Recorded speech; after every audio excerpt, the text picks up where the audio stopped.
Folks, welcome to a very special hobby stream. I'm Zach, and the man to my left has been gone for 3 weeks harvesting his cranberry bog.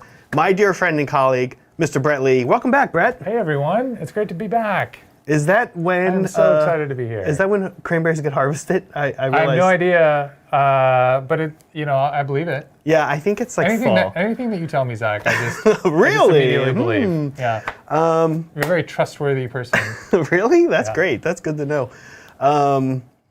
Well, today we're a little excited because we have always been a big fan of specialist games. Oh my gosh! Yeah, you guys are about to find out the extent of it. I feel like we've repressed our excitement for specialist games for a long time. Yeah. And now we finally get to celebrate it. And I think like more so, you and I like specialist games that don't involve the normal line of like 40K or Age of Sigmar miniatures. We like to have a whole new line of miniatures that we have to torture ourselves and paint and make terrain for. That's right. Yeah, like Kill Team, it's easy to like Kill Team because you just use the same miniatures that you use to play 40K. Exactly. Today we are making some terrain for Aeronautica Imperialis, which is probably mutually our favorite specialist game. So tiny little terrain. We make a lot of terrain around here, but today is going to be like the tiniest terrain we've ever made. Are you ready? Yeah. Okay, let's do it. Folks, let's do it. Let's get creative.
There we go. Sorry, guys. You know what? That might have been for the better because I just talk over this anyway. So here we go. Little Aeronautica terrain there. And you guys didn't miss anything that important that I said. And you know what? I can say it again. So let me do that. Let me say it again. I was going to say it again anyway, right? I blab and say the same thing the whole stream. When we work on terrain pieces that are so tiny, they don't always respond super well to detail work. Yeah.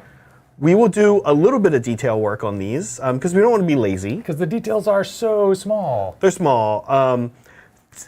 More so, the skill we're going to work on today a little bit is color matching. Yeah. We have 2 Aeronautica. They're called areas of engagement. Right. Battle mats? Yeah, they're basically battle mats, but they are cardboard for what it's worth. Yep. That I've purchased that Games Workshop releases with each Aeronautica release. And we color matched one side of each board. We'll show you guys the board here. Yeah.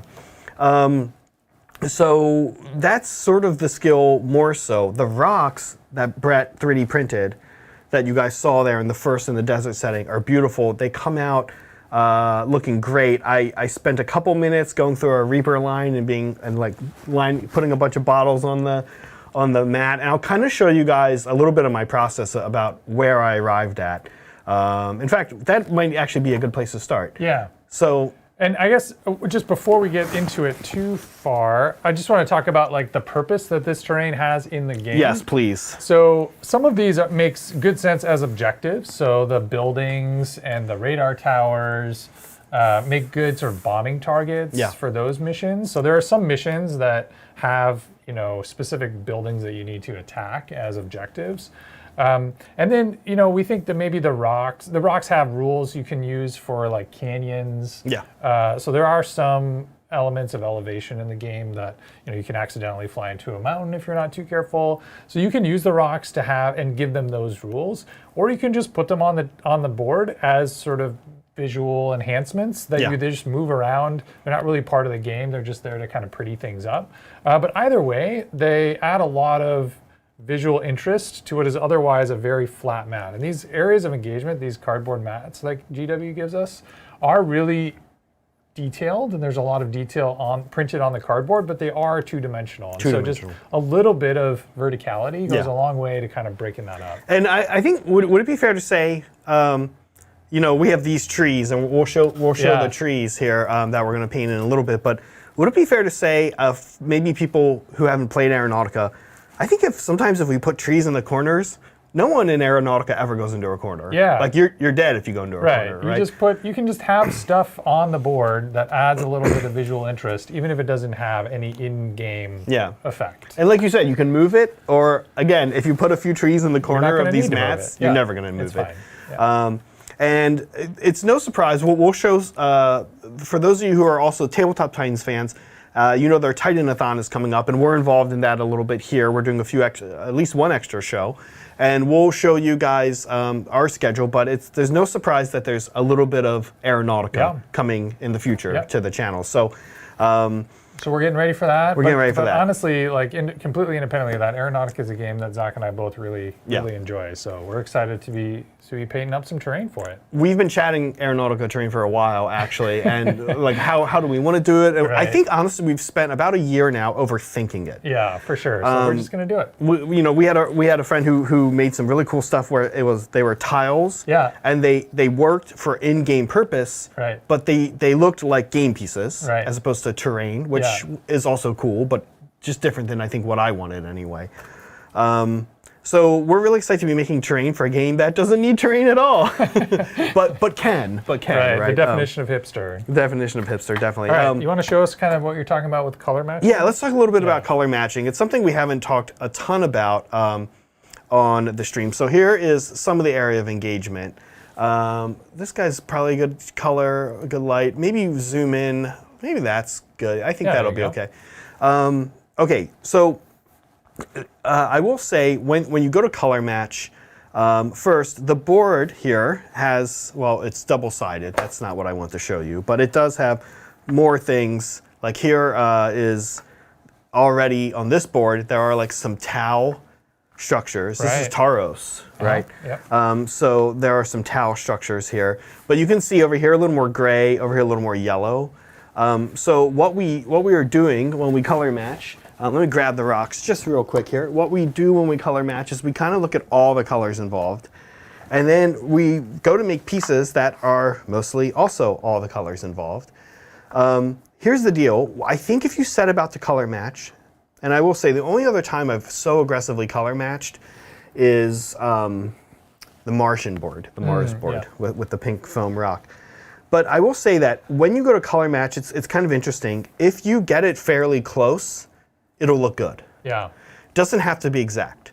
It's not like fashion where if like you try to wear a khaki shirt and khaki pants, they either need to be exact or different enough. Very different. Or very different, or you're going to look like a lunatic. Right. So here, it's not the case. These are matched fairly close, but not exact. You can tell that they're not exactly the same color, but it looks really good. Yeah, thank you. Okay, so the colors used. The first coat that I used, we're going to use Reaper Ebony Flesh. This is like a really dark brown. So we use that, and I kind of structured these. You guys can see I have my cheat sheet here. I kind of structured these in layers. So the first layer, meaning we're going to kind of spray these three equally all over. The first layer, Ebony Flesh, and then after Ebony Flesh is this one called Shadowed Stone. That's actually the lightest of the three, and it's like a drab gray. And then, believe it or not, is a green, Trollhide, a very dark green. Yeah, this mat has a fair bit of green in it. It's sort of not immediately obvious when you look at it. You're just like, oh, it's tan or it's brown, but it's a very greenish brown. It's like not a green mat. Right. You wouldn't be like, oh, go grab the green board, right? But it is. So that's our first layer. Okay, then what I looked for is I said, okay, that's our browns, that is our grays, and that is our, believe it or not, kind of like our yellows, the beginning of our yellows, because there's a lot of yellow going on here. So the next layer is just 2 colors, and it's Reaper, again, just grabbing Reaper paints off our shelves. Desert Stone, how fitting. And here's more of our yellow, Rich Leather. All paint lines make a leather color, and leather is always like a brownish yellow. Yeah. So that's what I went for here. And then finally, oh, by the way, there's a trick here, and we'll show you, which is that we're going to use the leather closer to the bottom and the Desert Stone closer to the top. That makes sense, yeah. Yeah. That's a good idea. And then we highlight the Desert Stone with Wolf Gray. Wolf Gray, Reaper defines Wolf Gray as like a, I don't know, how do you describe that color, Brett? It's warm. It's like an off-white. It's like a more whitish bone color. It's not quite as yellow as a bone. But it's like kind of dark, but it's right. Dark for bone, but yeah. Yeah. And then here's our continuations of our yellows, of our yellow hues, which is tanned leather. No surprise there. More leather, and that's actually it. Is there a wash? No, there's no wash. That's it. This is only airbrushed. It looks like you kind of intentionally or unintentionally did some Zenithal. Yes, yeah. intentionally. So we will intentionally do some Zenithal, almost every stage. Okay, and that's where we're going to start. We're actually going to start with the rocks. So let's get into it. Sorry, Zenithaling, just in case you might not be familiar, is what, Zach? When you guys will see, as Brett and I sit here and paint today, when we do it, we're going to be kind of coming at it, spraying down at this kind of an angle. Right. So here's the top-down view of that, and you know, will we be like? Sometimes we'll be like this, especially with the first color, the ebony flesh. We're going to just do the whole thing brown. Right. Then starting with these two, the gray and the green, we're going to go up a little bit more. Yeah. And then almost with each layer, we're going to kind of like creep up a little bit more until we're at it invert. So if you start with a black prime, then the black will sort of still be visible from the underside, those overhangs, underneath those overhangs. Exactly. Yeah. And I don't as always, I don't quite want that. Yeah. So that's why we're going to start with a brown that is so dark it is almost black. Right. Which is the ebony flesh color. And we're going to do that all over. All over, yeah. Gotcha. And Brett is hanging out along with you guys today, and as in not having done this yet. Yeah. So maybe while you're getting started there with the painting that we just went through, I can also get started. But while I'm working, I'll kind of talk through the process we used for printing. Please. Okay. So if you look in the video description, there's some links to a series of STLs for a couple of the buildings that we're going to get to in a second, as well as these rocks. And there's a designer who put together this pack of rock formations, and I just kind of scaled them, made them hollow, just so they didn't use as much resin. But you don't have to do that if you don't want to. And then for this one that you have there that's sort of angle shaped, I just kind of went in one of these software programs, Mesh Mixer, I squished them together, I re-exported it as a new file, and so that one's actually like a combination of two of his. That's this his one models. here, yeah. Yeah. And it's a good move because if you guys saw it on the board, if Brett and I do choose to play Aeronautica using terrain rules and saying like you can't go where the mountain is, it makes it a little more interesting with the angle. The terrain needs to be, occupy certain hexes. Yeah. And so having it sort of match the hex layout makes sense. Yep, exactly. So the ebony flesh, I find, I don't know about you guys at home, this is like this color where I want light. You say pull my light over closer. And the reason I want the light is because the color is so dark that you're almost like, wait, is anything happening? Yeah. Is this coming out right now? So I want to be able to see that I'm getting the coverage.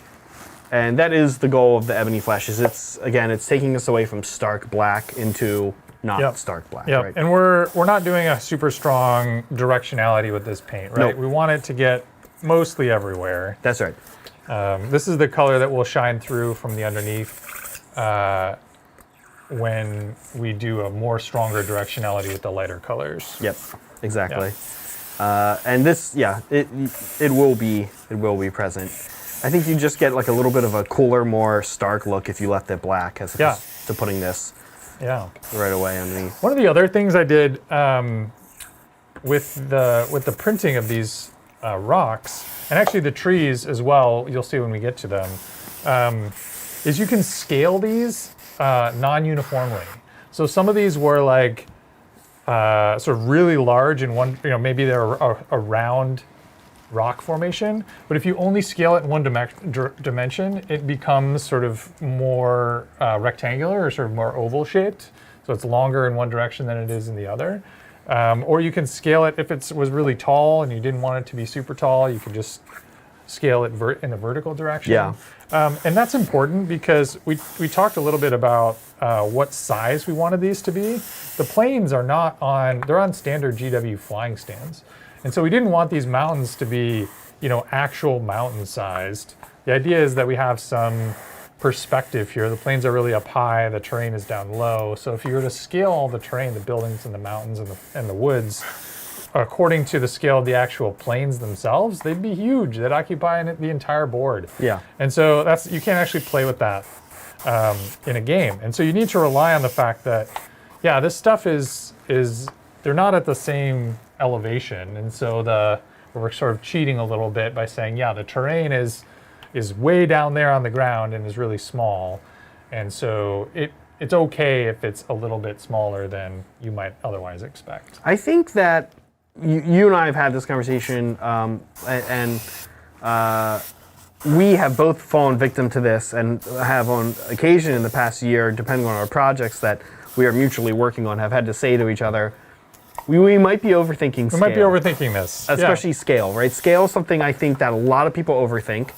The rhinos are clown cars. We get it. They're not the right scale. But if you were to make them the actual, like all the vehicles, the right size, you'd end up with a table full of 4 tanks and the table's full. We've all been sitting around after playing games with a group of friends at the restaurant, having some beers and talking about people we know, and somebody saying something like, "Oh, I know this guy who couldn't stand the size of the rhinos, and so he used plasticard and rebuilt his rhinos so they're on scale." And I'm always sort of like, "Oh, cool." Everyone always knows the guy who knows the guy that did that. And I went through that phase too. Is that where you? Yeah. I modeled the interiors of all my vehicles and blah blah blah, and I was like, all right, that's cool and all, but I just want another riptide on the table. Yeah, I know. Like I could have spent that time, doing blah blah blah instead. Exactly. That's kind of how I feel about it. Game. Yeah. Thank you, Willow Weeks. Happy Wednesday, Hobby Titans. I'm working my way through Witches 21 to 30 with another 50 to go. How do you keep yourself motivated when there's no end of murderous elves in sight? What do you think, Brett? What's your answer to this? How do you keep yourself motivated? My answer is join a club that requires fully painted armies. Or start a club that requires fully painted armies. Like, it sounds like it's a draconian thing, but like, you quickly realize after you sort of get over it that like, oh, this is actually a good thing for me, not for like the club advertises it as like, hey, this is like for the enjoyment of your opponents, the other people that you're going to play against, that the requirement that you have a fully painted army. But realistically, it's actually for me, for my benefit, because it means that I need to, every time I go and we talked about this before, like the basic troops, a lot of times folks have trouble getting up the motivation to paint the basic troops, and they want to like jump right into the elites or the vehicles or whatever. And I love painting basic troops because they're the models that see the most playtime. You did the stone already? No, not yet. Okay, the order doesn't matter. Okay. Yeah. So, sorry, real quick, before you go on. Real quick, guys, the steps we just did here is we're putting down that first coat. And Brad, if you want to swap here, I'll show.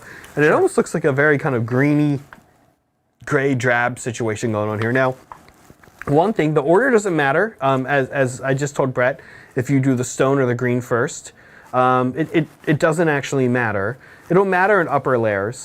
In general, we are going to start using the yellows, which the green is part of, and we're going to more so put those on the bottom.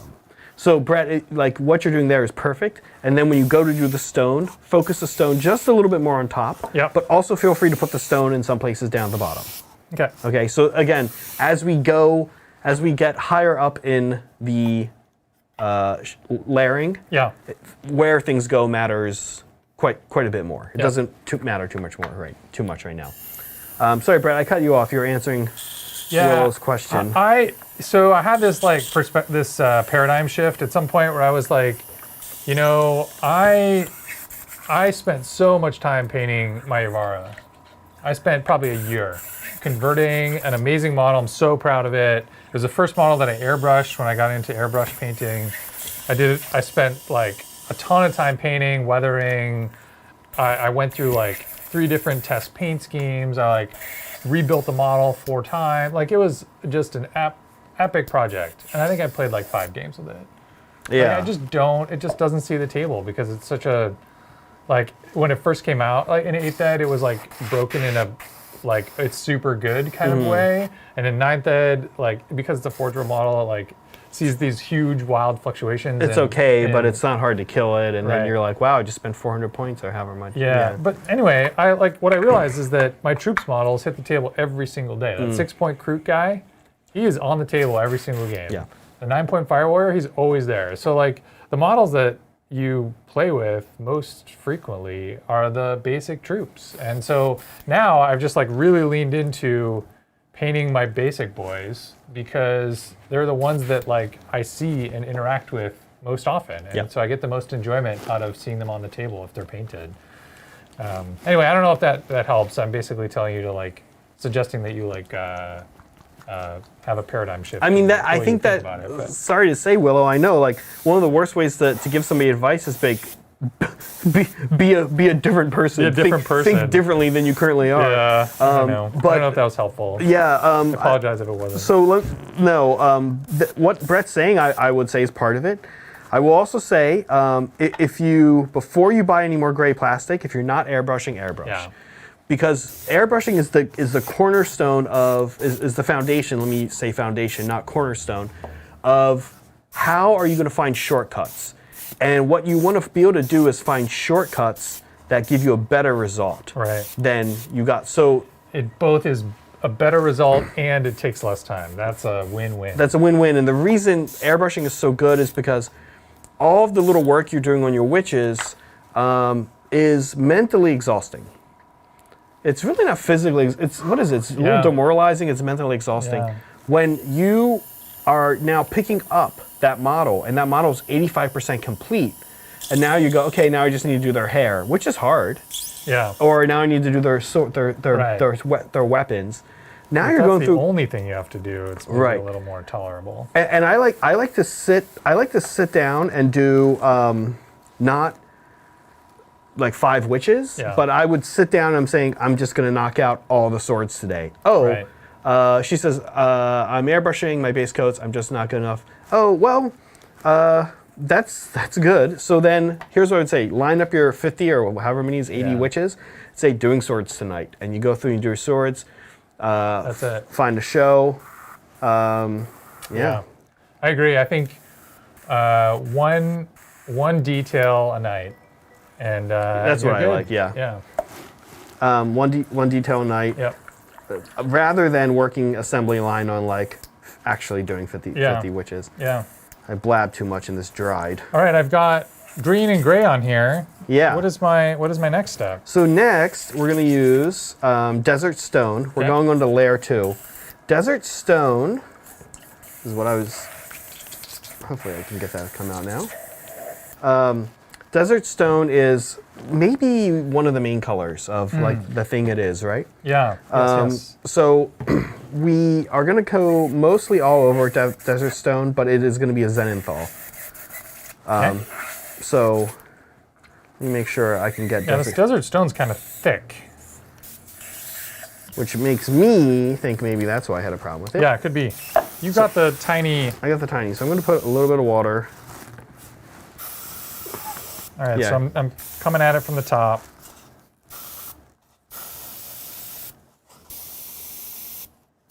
Okay, there we go. Yeah, that looks good. You're right. Because we've done pretty dark colors up till now. Mm-hmm. And so the desert... It's bringing it up, basically, right? Yeah. And the shadows, these rocks have a lot of really good craggy outcroppings. Yeah. So they Zenithal well, I think yeah. is the point, right? Yep. Yeah. Yep. Yeah, show that Zenithal process there. That looks great.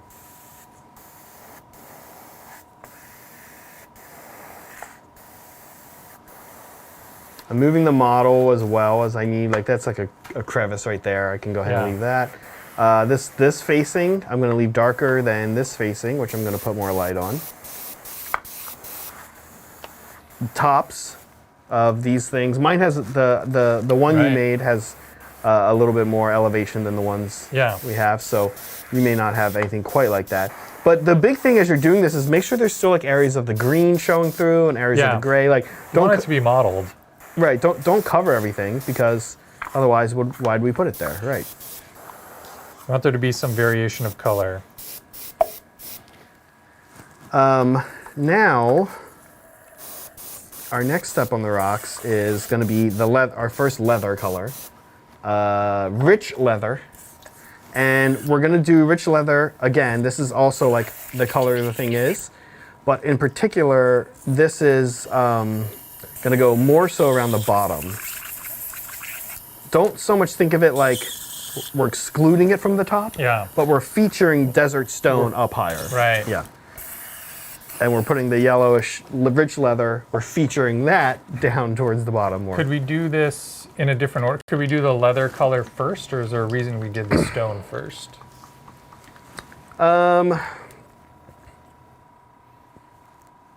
I think you could. I think you could. Yeah. I guess in my thought process, I'm like prepared to cover up. Yeah. What I'm about. This one is. That one's stuck. Yeah. So we have to get the old-fashioned way. Yeah. Sometimes the dropper nozzle's clogged. I guess need to do it. It's slightly askew. Yeah. So these just become pour bottles at some point. Yep. So I did see some people, and we've chatted about this too. We don't play Adeptus Titanicus, but I did see some people chatting Adeptus Titanicus, and they are supposed to be similar scale, right? Yeah. So KR says Titanicus is 8mm scale. That's my recollection as well, that it's 8mm. And I think Aeronautica is the new Aeronautica. So weirdly. There used to be, Aeronautica was originally released in like the mid-2000s by Forge World, and the models, the rule book was published by Forge World, and it was a 6mm game. It used the same models from the original Epic Armageddon game, and so it was Epic Armageddon was like full armies that included aircraft, and so Forge World came out with this rules packet that was like, hey, just take your airplanes from Epic, and here's another game that you can play called Aeronautica, using those existing models that you already own. And then they slowly released models for the factions that didn't have armies in Epic. I see. And so those were 6mm models, and so if you can use those old models, and that's you can see where this is going. Zach's got all the new Aeronautica models. I've got all the old Aeronautica models. And so mine are slightly different scale than his, 6mm versus 8mm. And you can tell if they're side by side. You have a Tau Barracuda next to a Tau Barracuda, an old one and a new one. You can see that they're different. But yeah, I think Titanicus is 8mm. I've seen some of the, GW makes terrain kits for Titanicus, and they look amazing. Yeah, they would work for. It's great. They would work for Aeronautica. Yeah, and actually, the couple of they have one issue which we'll talk about for Aeronautica, I think. But I'll toss out. But sorry. Yeah, I think the issue is that they're the correct size. They're they're too big, and they take up too much of the table. If you were playing Aeronautica on like the tarmac, yeah, and taxiing around shooting each other, right. It would be fine. It would be great. But since you're up higher, you almost, for Aeronautica, want the terrain to be smaller. Like you have like this almost like distant feel to it. Right. Yeah. And one of the other challenges is that the planes, again, the Aeronautica planes that GW made, are just on standard GW flying stands. Just kind of look at the leather one. Gotcha. Yeah. They're just on standard GW flying stands, so they're not actually like physically that high off the table. And so even if you want to go like next to the building or fly over the building, it's like the building is like physically taller if you were to use Titanicus terrain. Would be physically taller than like the plane is on its flying stand. Which would be like Which would be a little weird. It'd be a little weird. I mean, I guess you could say you're flying sort of in amongst the city. You could which is cool, and there are rules for that. Yeah. But anyway, one way around that is to just not use the GW flying stands. You can use the base, put like a much taller stick on it, and then you can use whatever terrain you want because you'll be sort of physically much higher off the table. But that, you have to be into that. I know you like using the parts that came in the kit. Well, it's just a lot more work. Again, I like to get things done and on the table. On the table. Yeah. Broken Chef is asking, what do we use to clean our airbrushes? Just plain water. Thank you, Broken Chef, for the super chat. That's a great question. I run a lot of plain water through my airbrush. That's what's in these. Yep. And we do run a lot of plain water through our airbrush. I'm constantly running plain water through my airbrush. Anytime I switch a color, I blast the airbrush until only clean water comes out. Yeah. So I'm constantly doing that. If I've been with a color for a while, like I'm laying down a base coat or a primer for like several models or like half an army or something like that, then there's a good chance I'm going to use a cleaner. Most cleaners I've used are great. Right now I've been buying the AK one. Again, we always mention that our local store stocks a lot of AK stuff. So the AK Perfect Cleaner is good. I actually emptied a bottle of this and went out and bought another one. Behind me, there's a Badger cleaner. Also works great. I've got a big bottle of the Vallejo cleaner. Yep. It's fine. Yeah. It smells a lot like isopropyl alcohol, I suspect. I want that. I was talking to you about how the Badger one doesn't have a smell. Yeah. And I'm very much just like, what's going on here? Like, is this really cleaning? Just water? Is this just water? Am I just paying $13 for a big bottle for a liter of water? Yeah, I like our, what was our product? Our dehydrated water, yeah. Dehydrated guys. water, yeah. New product announcement coming soon. So I do run a lot of water through my airbrush, constantly running water through my airbrushes, especially the Sotar, but also the Patriot. And then cleaner, if a paint is particularly thick, you saw I just use cleaner because Brett had mentioned that the ones we just used were a little thicker. So if something feels a little bit on the thicker side, then I'll do cleaner as well. So water all the time, cleaner most of the time. Anytime I'm done for the day, cleaner like crazy, then water like crazy. I don't like to leave cleaner sitting in my airbrush. Yeah, I think... Or water, really, for that matter. I try to get dry after I'm... Yeah. I think we use water until the airbrush clogs still, even after cleaning it with water. And then you're like, oh, okay. It's like, I need some higher test. Okay, well, I'm going to tell you. I know when you say I think we do that, I know that means you, Adrian, Brian. Oh, okay. I don't try to have that happen. You use cleaner at the end of your sessions, regardless, right? Always, and honestly, if I go 3 coats, I've already used cleaner once here. Like if I go like 3 or 4 colors, and everything's been going fine, I still use cleaner. In general, I don't want my airbrush to ever clog. The second my airbrush clogs, honestly, I'm disassembling it. Yeah. And now I'm wasting time. So like, I just try to stay on top of it like crazy. All right, so I've done the leather here. What's after the leather? Looks great. It's looking good. So now we just add our final 2 highlight colors. Do you want to show where we're at on the glam cam? Here, let's just do a zoom. Let's just do a zoom. Okay, so here is the one that's not finished. Yeah. Okay. And here's the one that's finished, and you can see it's a little bit brighter. So that's what we're going to be doing here in a second, is just bringing this one up. So we're going to be using the tanned leather in a lot of places where our rich leather was applied. And we're going to be using this wolf gray up higher. This is going to be kind of like our high point highlight color. Yeah. So I'm going to start with the tanned leather here. Okay. Hazard Brewing had a question about spraying pink foam. I think the question you should clarify, or maybe we should ask you to clarify: is this rattle can or airbrush? You can absolutely airbrush pink foam without any troubles with most acrylics. The issue is the rattle can primer.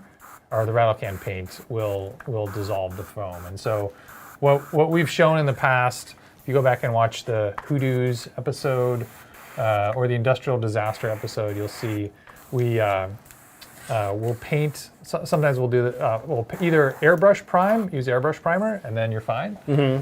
Or you can paint on like black latex house paint with a brush, and go to your home improvement store and buy just like a pint of black latex house paint and just apply it with a brush, paintbrush, big thick painting brush. Yeah. And then after a coat or two of that, you can spray paint prime if you want.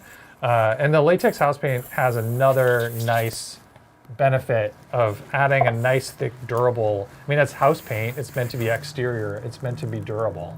And so it adds a nice thick durable layer to the outside of your pink foam terrain, which will see a lot of use and maybe get thrown in a tub or, you know, kind of get used and abused. So that adds a lot if you're needing to do some rattle can work. Okay, just got this. Yeah, these Reaper paints don't love my Sotar. That's for sure. So, tan leather. Let me try this one again. I think I'm due for that one as well. Yeah. Okay. And mostly where the other yellow color just was. Or we did the base? Yeah, but I mean, it's okay if, again, like it's okay if it goes up to the top as well. Yeah. Devram, that game you're talking about that was like a dogfight game that used 40K models, that was, you know, 28 millimeter scale models, was called Storm Cloud Attack, I think. Is that what it was called? Maybe that was just one of the kits. Yep. I saw that as well. That was right around the time I was getting back into 40K at the start of 8th Ed. They had one at the store as well, and I was like, what the heck is this thing? Back when there was like a dogfight phase, and they were like, maybe there's an appetite for a game that's just dogfighting. And I don't know how well it did. I'm assuming not very, because it doesn't exist anymore. Yeah. The box sets were like a good way to get a couple flyers at a discount. Yeah, if you happen to have those two armies. If you had a buddy that, yeah. Or you split it, yeah.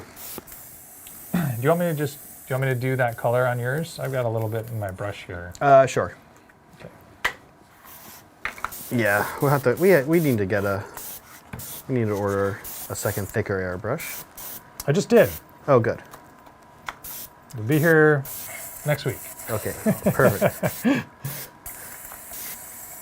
I kind of forget. Okay. I kind of forget how Reaper paints don't really go through a Sotar that well. Is that enough? Pro You like tip. that? Yeah, looks great. Yeah, I think for the airbrushes with the real small needles, the Sotar's got a 0.25 needle. Mm-hmm. You really should be using like actual air paints that are thinned.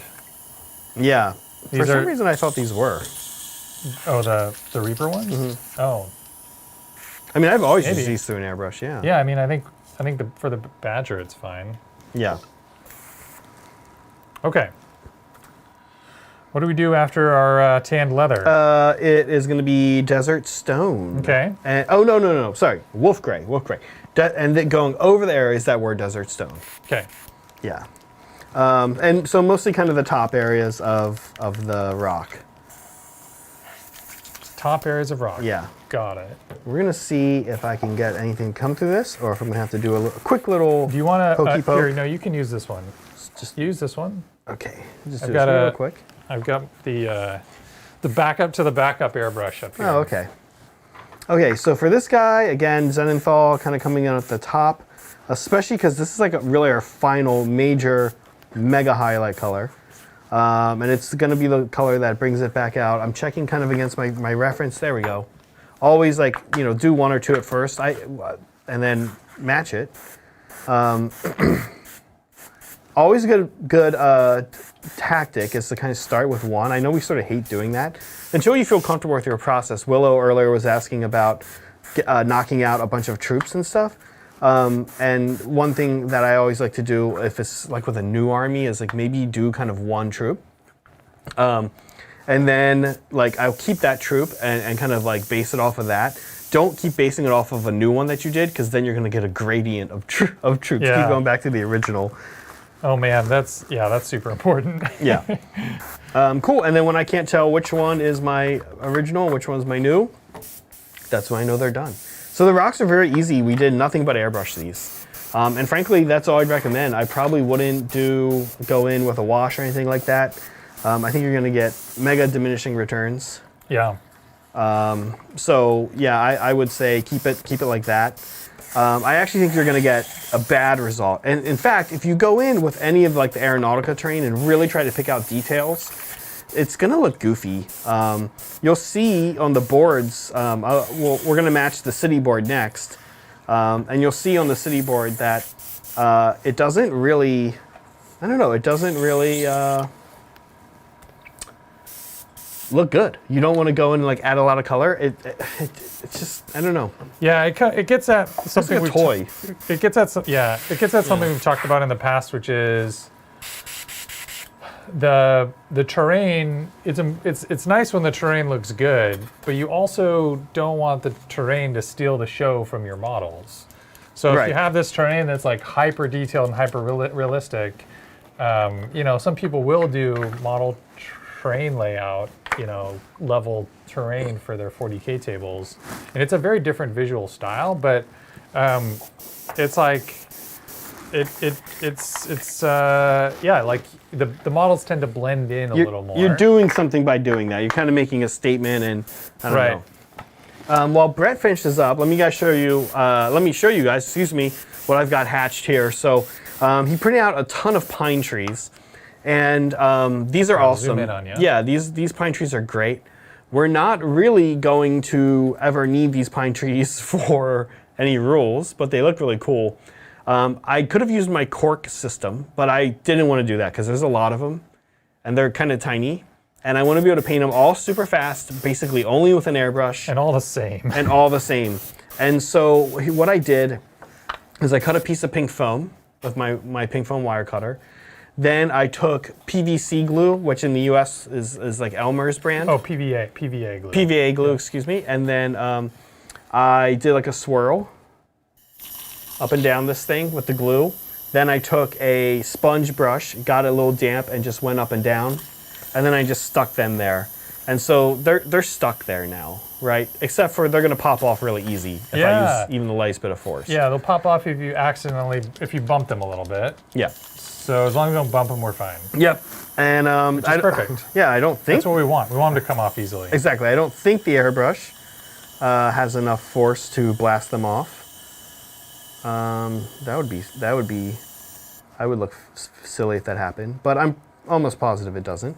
But we're about to find out right now, because now I can just conveyor belt these. This is pine green, fittingly. Just nice. One side, and then the other side. Cool. And that's it. Well, we're gonna do a couple more colors. Do a few more colors. Yeah, we're gonna do a wash. We're gonna do a wash into them with the airbrush. A little tinting, maybe. Little tinting, but there they are.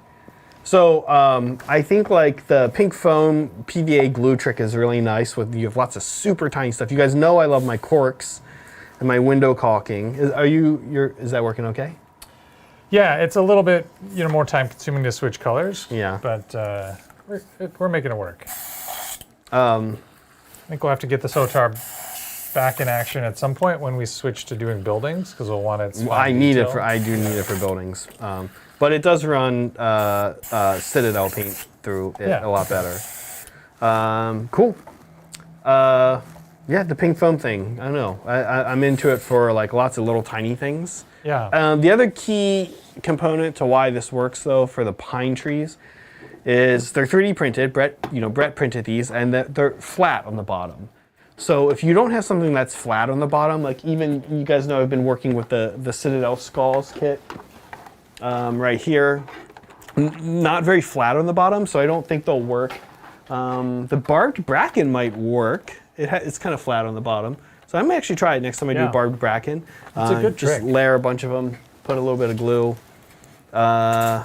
And again, to the point we were talking about earlier, this is all, there's like 3 tree models here that I scaled according to like 10 different scales. Oh, I thought it was one. Oh, you're right. I can see There's like a couple differences, you can barely tell. but you can, just by scaling the size, you get like a huge variety of different size and shaped trees if you scale them differently. So kind of cool. All right, so let's take a look at where we're at with these rocks. So this is what we've got for our Aeronautica sort of rocky canyon, badland, mountain things. Nice job, Brett, on the curved one. Oh, thanks. Yeah. The curved one was my adds a lot. favorite. Yeah. After I painted these, I was like, Brett, I think I want more of these. Yeah, and we'll figure out how to do some different shapes. So we can have some that take up, more than 3 hexes. We could have some that are even larger, or ones with flat tops like mesas that you can actually put models on. So there's a bunch of different ways you could make these work in the game. I am doing kind of mega Zenithal here. That front might be the best angle for this, actually. All right. I'm doing kind of mega Zenithal here because the only other step after this green color, this is called turf green. Uh-huh. The only other thing I'm gonna do after this color is the wash, the Citadel wash. Just enough. Get in there, please. Enough. Okay. Zach, while you're doing that, I'm going to get started on these buildings. What color is the base coat for these buildings? Our favorite Mechanicus Standard Gray. I love it. And there is another Mechanicus Standard Gray that I can grab for us. Actually, let me do that right now. It's been hiding in my... Okay. I'm going to show these buildings we're working on. So there's a couple different designs here. And we've got links to the STLs for these in the description. So this is, actually, I think I missed a couple. This is the Tank Factory. It's the smallest. This is the Spaceport, sort of medium-sized. And then there's, this guy is like an airplane hangar. And I think I missed the STL link for this, so I'll go back and add it after the fact. And this is like a radar dome. Also kind of a cool, bombing objective. And then these guys, these much larger pieces are, we don't really know where these came from. We just kind of found them lying around. So I made a trade with a friend of ours. Oh yeah, they were part of that trade. And he gave me a bunch of, well, not exactly. He gave me a bunch of the Necron, I guess came out for Kill Team at one point. Yeah. And it was like, basically it's Necron scatter terrain for a project we might be working on sometime soon. Just hint, hint, we are accumulating Necron scatter terrain currently. So I accumulated this Necron scatter terrain. I feel sorry, I'm just going to interrupt you. Yeah.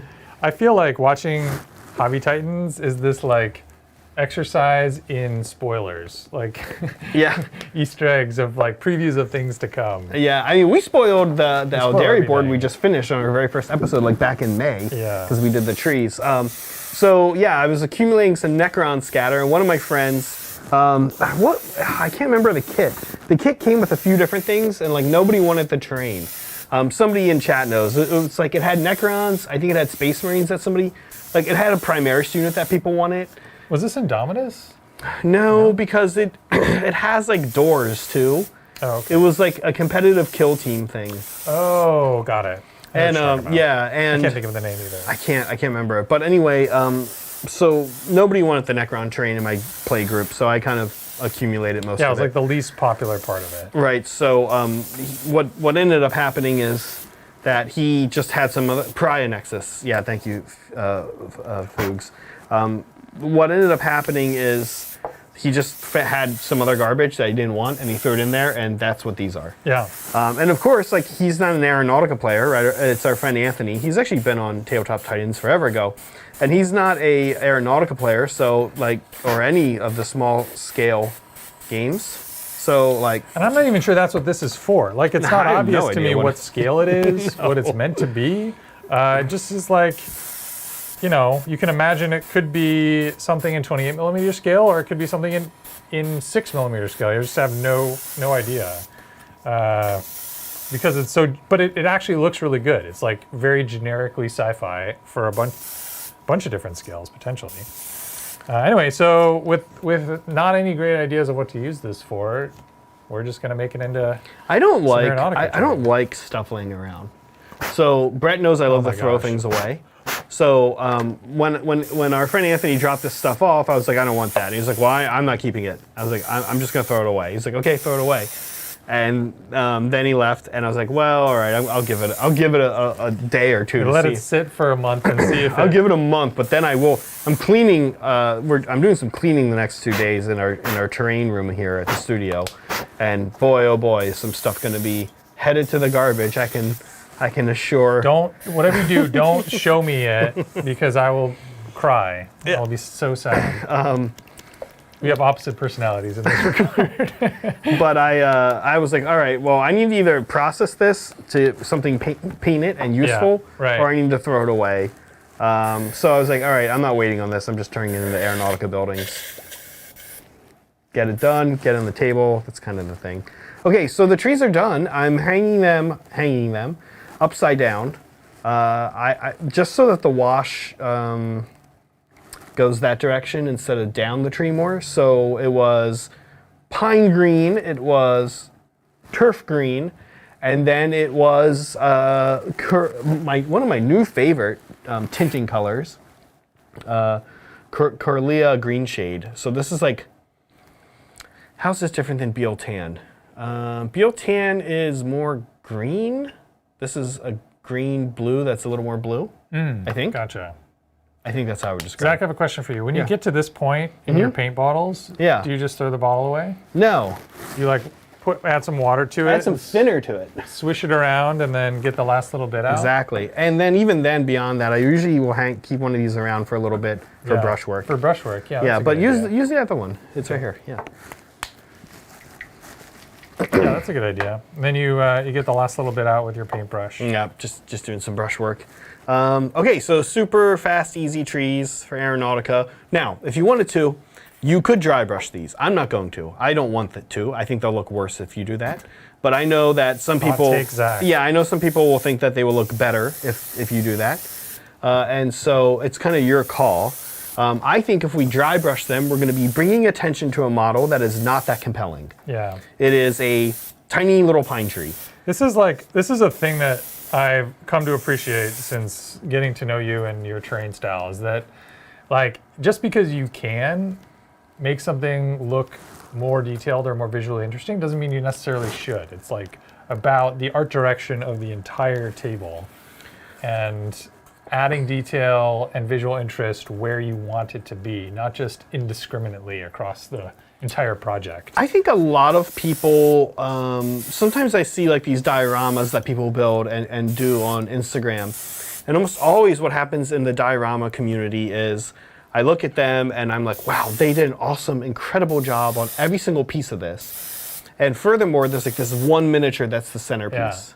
But you don't know where to look. But you don't know where to look. And then beyond that, when you kind of look around and look at the whole thing, it's like, wow, they really did a crazy job on every single piece. Yeah. And by doing that, I think there's kind of like, there's some loss there, right? It becomes, I don't know, visually overwhelming. Yeah. Which could be cool, but not by accident. If you want something visually overwhelming, you need to make it visually overwhelming, you know? I don't know, it's a thing that I never would have thought, you know, of before hearing you describe it. But it makes a lot of sense. All right. Oh, so here we go. Ready? Let's see. I hope these break off very easily. I did try one earlier today and it came off nice and easy. So these have been PVA glued, right? So, yep, nice and easy. Actually, very easy. So PVA glue trick. Pink foam, PVA glue. Great way to get a bunch of stuff to stay still for you. I have to admit, I'm actually very excited I'm going to zoom in on this. Yeah, I'm actually very excited to see these on an Aeronautica board. More than anything else we have, these are like what I'm most excited for. Which is funny, Brett, because none of the boards They're not foresty, right? Not even close. Yeah. And they're releasing a new one. Yeah. Because they're releasing Space Marines of Suriani. Right. And the new one is also... It's like on the moon, right, or something? One of them is a moon, and the other one is a cracked volcanic. Oh, yeah. So we're going to have to... I think... I'll pull out the one here that I think it'll look okay with. And frankly, I think it could look okay on Tauros. Yeah. I don't think you want to create a forest, but I think maybe... Like a few. Yeah. A few here and there. So, oh man, I love these. Yeah. Okay, so real quick, I'll put down, where is it? On the opposite side of the city that we're currently matching. This is good then, I can also show the city. On the opposite side of the city is this, which, I don't know, I guess they could kind of match here. Okay. They can kind of go here. Yeah, this looks fine. Just putting like a few Yeah. trees. One of the things we've talked about is these mats are like cardboard, thick cardstock, and you could, if you had a metal table or like just a piece of sheet metal in your garage, or bought a piece of sheet metal at a home improvement store, you could set your cardstock play surface down on top of a piece of magnetic steel, and you can embed magnets in the base of each of these trees just so that you don't like accidentally knock them over. Yeah. Because I think that, if you bumped this, they'd all go flying, and you'd have to spend 5 minutes. I guess they're not that bad. They're not too bad. Okay, you didn't make them hollow. I don't know. So I think they're good, but also they don't matter. Now, one thing, this is the type of thing Brett and I love. Brett, we do have the Taiga board, which has pine trees. Yeah. So one of the things we definitely need to do is like play an Aeronautica mission where you're trying to, one faction is trying to like blow up, deforest, actually, right? Like remove forest from the Aeronautica, from the future battle coming up, right? So we need to recreate all of our 40K tables in 8mm scale. At least just 8. Yeah. 8. I like. No, but it's I don't know. It's cool to be able to be like, okay, let's play a mission of Aeronautica where we're like deforesting the board, and we're trying to like blow up these forests, and every forest that is destroyed is one less like piece of area terrain for like this, something like Kroot, like, right, who are like trying to advance in the forest and do something. So actually I do like the way that the trees bring a lot to this board. It's interesting how just a few scattered little tree bits like that go a long way. I think so. I'm into the trees. So there has been a request from Broken Chef for us to do fan stuff. Oh yeah, let's do some fan stuff. Which we will always do. So let's do it. So in case you're new here, this is a thing we do on Discord. Feel free to hop on over to the Titans Discord. The link is in the video description. And once you join up there, there's a hobby section. And every week we go through and pick out a few items that stand out and talk about them here on the live stream. And go through some of the things that you guys have created. So here we go. Yeah, I'm always really just honored whenever anyone does something that we do in the hobby stream and then posts it. So somebody had done a galaxy galaxy cloak, and it came out great. So always just super excited to see that. We did Galaxy Effect 2 weeks ago? 2 weeks ago with Mel. Yeah, with Mel. Yeah, and just very, very honored to see that. This orc looks amazing, nice and bright. I'm into bright green orcs. I've realized I like my orcs with this nice bright green skin. Yeah, again, it makes them really stand out. They really pop. Yeah, looks great. Brad, I am holding you up, so let me. No, that's fine. I'm looking at hobby stuff. Yeah. Oh, here's the new one of these new orc models on the Vulture. Yes. Very amazing. Very excited to play against that thing.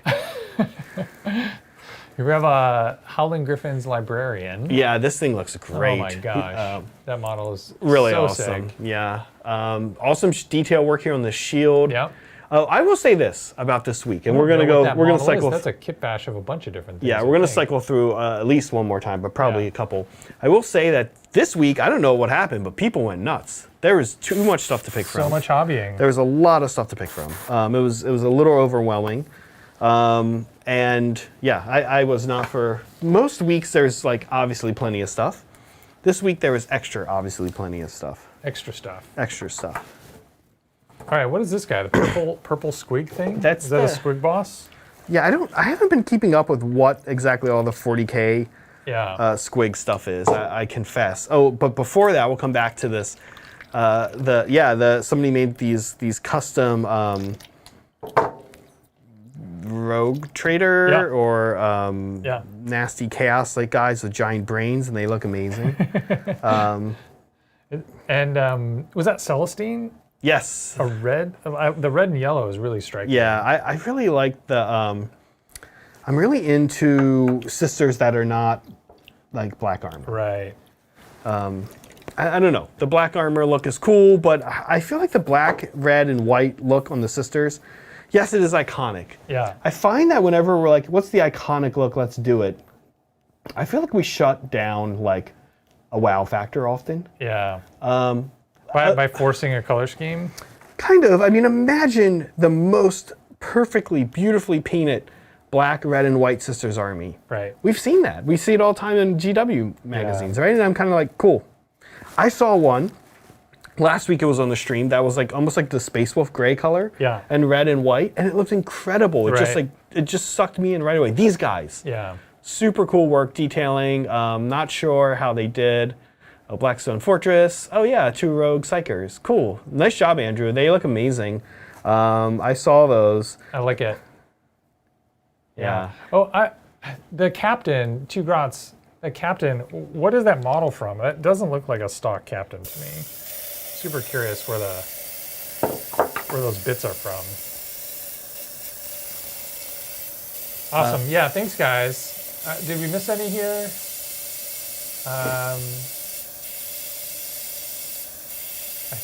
I think maybe we got everything. Yeah, it's amazing stuff. This is a great week. Everything just keeps getting better. Yeah, thanks guys. Super so awesome. Inspiring. I have to say, there's some crazy good painters. What is this model from? This is Uriel. He's like this. Oh, he's a Eldar Astariani. Yeah. He's kind of like the what's the word? Catalyst isn't the right word. The jumping off point into like Corsairs. Got it. He is a like rogue prince. Yeah. But he's like you know what? He's like the far side of the Eldar. Oh, got it. He's like, hey, I'm piecing out. You guys kind of suck. But then like when they need his help, he's like, hey, I'm back because I don't like these Space Marines. Certainly don't like them more than you or whatever, right? You know like, what? He'll come back and kick butt. I was just doing some reading about Battlefleet Gothic recently, and his flagship, Uriel's flagship, he's famous for like exists in the game. Oh, really? And you can only bring Craft World allied with Corsairs if like you have Uriel.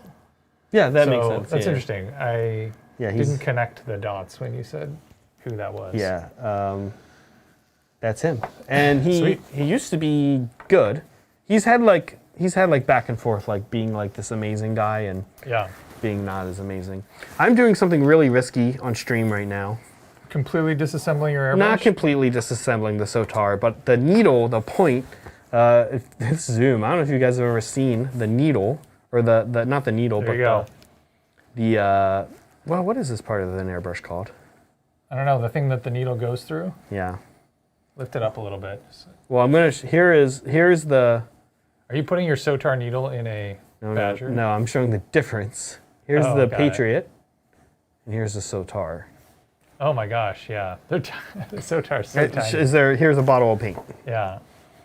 Okay, the Sotar one is so tiny that why I say it's risky is, first of all, stupidly, although I need to fix this tomorrow, I don't have a backup. So like anything happens, this drops, like that's it, we're done, we don't have a Sotar. So yeah, not great. But Broken Chef asked earlier what I used to clean an airbrush. This is another one of my favorite tools. This is the physical aspect of cleaning an airbrush, and you just kind of stab through and push stuff out. And that's what it's for. Like this comes mostly with Badger airbrushes. They always give you one of these, and that's what it's for. Just like physically pushing out the dried paint blob goes a long way. Yep. So I hope that the Sotar is being cleaned because we do need it for our next Yeah. step, Brett has graciously. Oh, so you got the Mechanica standard down. Mechanica standard is down. Is there a sort of highlight step that I can do? There is that... Dawnstone, Okay. and the reason we're going to use Dawnstone is because it's like this sort of drab. Yeah. They have a drabber one called Skaven Blight Dinge, which is like a grayish brown. Okay. But Dawnstone is a little dingy. And so, Brett, the buildings are behind you, but I'll do some inspiration. You can see one of the things I did, the radar thing. Yeah. I kind of got like a ball going. I kind of got like a side going there. You can kind of see like one is a little highlighted, like right. Epcot Center. So you're going to do these real bright highlights with the Sotar. Exactly. Right? And I'm going to just kind of do the more general highlights with this. Exactly. These are general highlights. Just pick a place and have fun. Great. Just to give it like, what do we call that? Natural highlighting? Some sort of break up some of the large, because otherwise you just end up with like big flat gray panels. Yep. Yeah. When you paint a building, something man-made or alien-made or something like that, you want to do less different variant shadings. Like we did eight colors on those rocks. Yeah. We're gonna do 2 on the building before we start hitting specific things. Right. Because that's how man-made stuff works. But you still, like Brett said, you still need to do some, or you get a wall of nothing. Well, also like with a building like this, you can do edge highlighting. You can pick out some detail. If there's lights in it, or windows, or there's some metallics or something. Like if you wanted to add more visual interest, you can do that with brush painting. With a natural thing like a rock or a tree, maybe you'll dry brush. Maybe dry brush. Like, you're probably like you if you're not dry brushing, it's all the visual interest has to be through shading and like application of airbrush color. You're otherwise fairly limited, right? Yeah. I would agree with that. Brett, before you get too far in, there was like a super chat. I just wanted to make sure because sometimes we miss them. Did I miss it? Yes. Thomas Thank B. you. Thank you, Thomas. Thomas B says, looking for basing ideas for my Carcharodons. Since it's a mostly gray paint job, I want the base to make the model pop, trying to avoid a cliche beach. Yeah, don't do a beach. Don't do a beach. They never look good. Good move, Thomas B. Okay, well, Charodons, if you've got that kind of like light gray color that they are, I think that color is going to look quite striking with Martian red. So that would be one idea I would toss out. Would be and GW does they have like their technical paint. I know their technical paint is a little pricey compared to some of the other ones, but it's finished. That Martian one is done. Yeah. You just get it out of the bottle and you just go with it. I forget what it's called, Thomas, but look it up under GW's technical line. There's 2 of them. There's one that cracks more and one that cracks less. You want one of each. And what you're going to do is you're going to do a bunch of big areas of the one that cracks the most, and then you're going to do a few little areas. You're going to leave some circles on your base, and then you're going to do a few little ones in there. They have videos that show how to use those. Yeah. Have you used that, the Martian one? I use their crackle paint, but I kind of don't care what color I buy. Because you're going to paint it. Because I'm going to paint it anyway. And what I've done, and I like the look of, is actually mixing the 2 different technical paint lines. The one is the crackle paint, and the other is the one that's got like the sand pre-added, or the grit kind of pre-added into it. Oh, yeah. And so I don't actually one's gray and one's brown. One's gray and one's brown. And then you're painting them though. Yeah, right? So like I put the crackle paint in one area of the base and the gritty paint in another area of the base, and some bases will have more crackle and some bases will have more grit. And then after those dry, you paint the whole thing, whatever color you want. Yeah. And then you can use some Nuln Oil, or you can dry brush it. Yeah. And the mix of textures with the grit and the crackle, I think looks pretty good. I think the one thing that I haven't done that I would highly recommend, and I think you would as well, is adding some tufts or some larger rocks, just to so it's not just a flat surface. Yeah, the Mars. So here's what I would say. Like first, your Carcharodon, so you're gray. So your models are a neutral color. So I would not want my base to be neutral color. Yeah. So that's the first thing to think about. And so therefore, Mars is, I'll give you a couple ideas, but Mars is the first one that comes to mind. But just because it's Mars doesn't mean it has to be Mars. You could use green tufts on there and it's gonna look stunning. Like little green tufts, only like 1 or maybe 2 per base, depending on the size. So you're using the red and you're doing a couple green tufts. and it's going to give it a look like Arizona, like northern Arizona. Right. Like our hoodoo board. Like the hoodoo board, exactly. Like a place that is a dry climate but gets some rain, just had that rain. That's a good look. I love red and green together like that in a natural setting. Also, carcharodons. So again, your gray. Think about what maybe an unnatural setting. So get a base that is either GW makes some like city bases. They're cool, but lots of companies do. The big problem I always have. I don't know how you feel about this, Brett. The big problem I always have. I was actually talking to Brian, who people make fun of Brian for like not caring about how much money he spends on his models, but he does. And he was like shocked at how much he had accidentally spent. The resin bases add up resin so basing fast. his ultramarines. He was like, this is like a whole nother army. He's like, I think he was telling me like, had he known that, he probably wouldn't have done it, right? Because it's just like another army. Yeah. So that's my big problem with the resin bases. I don't know. I feel like I want to use them. I want to start in. Actually, the Beast Claw Raiders would have been the army I should have done it with. Is this one done? So I've done the sort of bulk. I've done the Dawnstone. Okay, good. Sorry. Yeah. Yes, the Dawnstone. I'm like, I can't tell. That's kind of a good thing. That's kind of a good thing. Yeah, I've done the Dawnstone on all these. I'm gonna try the thing because I'm kind of done now, I think. Yeah. I'm gonna try the thing while you're doing the rest of these. I'm gonna try the thing that you told me not to do, which was brush paint the the radar dome. Yeah. And then use metallics on the little. You know, do the other one too. I mean, I like the idea. I'll give it a shot. Yeah. I'm curious how it'll do come both out. of them though.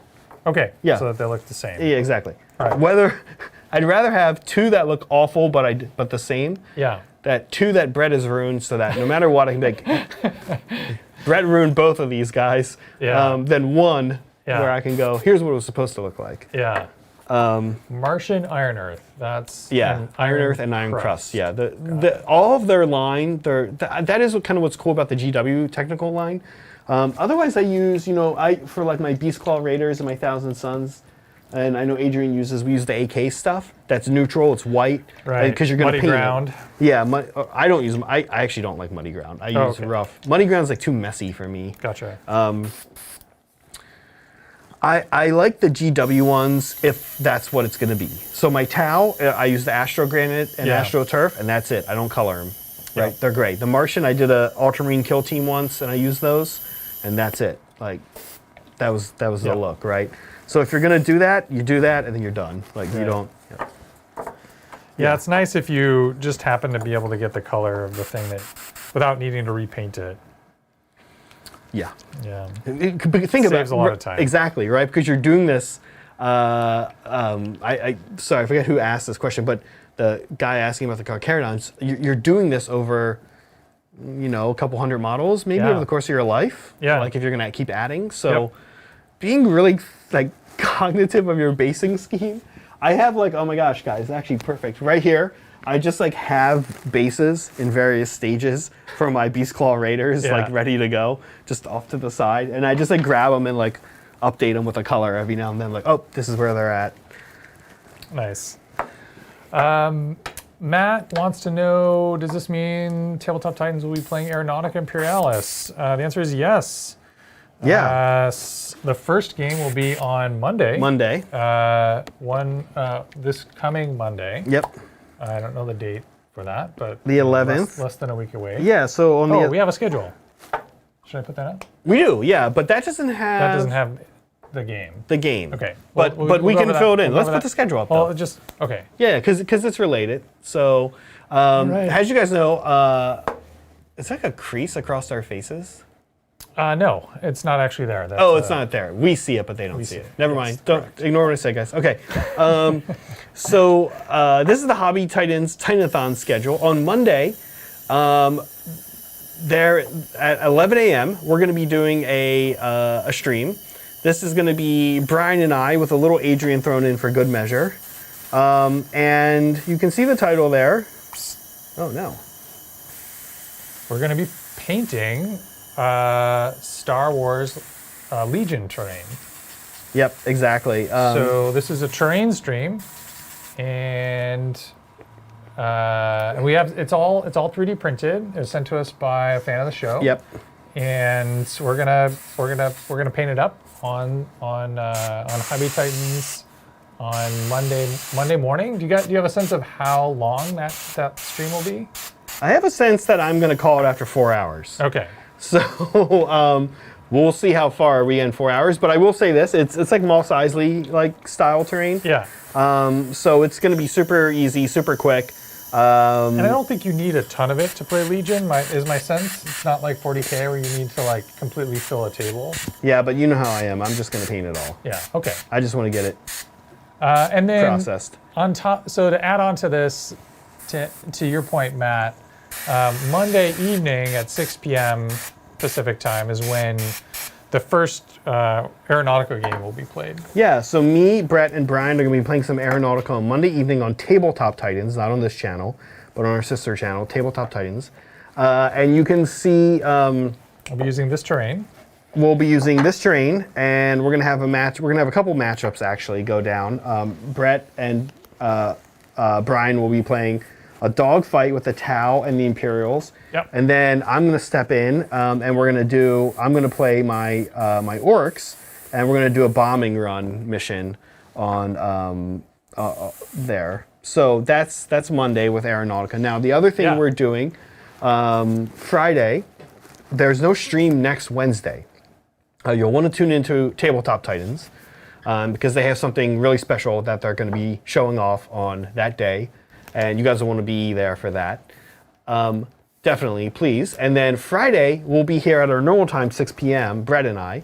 And we're going to be painting, no surprise, we're going to be painting the new Aeronautica stuff. Yeah, so Friday will be a live stream. Basically, Wednesday's live stream is moving to Friday. Yep. And so Friday's show will be the same format that we're doing right here today, just on a different day. And we'll be painting the brand new Aeronautica kits, the Eldar and the Space Marines. Yeah, we're going to be painting the Asuryani to match my Simhan, and we're going to be painting the Ultramarines, the Space Marines Ultramarines. I'm going to be following Brian's recipe, and again, we do this as a play group, as a channel here to give ourselves, well, one, it lets Adrian make some cool intro videos. If you guys watch any games on Tabletop Titans, they always have these great videos that showcase all the hobby stuff we work on. It's actually a great place. Even if you don't like watching full games of 40K, sign up for the channel and just watch the trailers Adrian posts, right? Oh my gosh, the trailers just the trailers. And because you can look and you can see how all the stuff that hobbyists get to work on gets used. And he makes these incredible trailers that showcase the terrain and showcase the models. So you'll be seeing some of those coming up for Aeronautica. But if we post, as a group, if we've got Ultramarines in different scale, we got Aeronautica Ultramarines, we got Aeronautica Simhan, right? Right. One, we can make cool shots, but even better than that, we can play an Aeronautica game that then influences a 40K game or the other way around, right? So we're really into that idea. If you guys know me, like narrative play is like where I super get nerd out on narrative play, and so this is like why I love games like Aeronautica and the other specialist games, is because of the opportunity to play a game in different systems that are linked through some narrative. So like we'll play a game of Aeronautica, and then depending on the outcome of that game, it influences a game of 40K later. And Brett and I did this about a year ago. When COVID was like first getting out of its ultra scary phase, like in the last summer, Brett and I were like, okay, let's only interact with each other and our spouses so that we can play games together. Yeah. So then we had like a COVID bubble. Yeah, we had a little COVID bubble so that we could play Aeronautica and we could do a crusade. A crusade, yeah. And the crusade ended up getting a little wonky, and we got busy. And I also think I just wanted to then start playing with my Simhan. Yeah, I mean the crusade was not super balanced after a certain number of turns with our two chosen factions. But yeah, that's fine. So there was that, but we did play a couple games where sort of we incorporated Aeronautica. Yeah, we had tie-ins with Aeronautica. And it is really fun. Brett, can I get my spray bucket? Absolutely. We need to bring the other spray bucket. Do you like the spray bucket better than the spray out pot?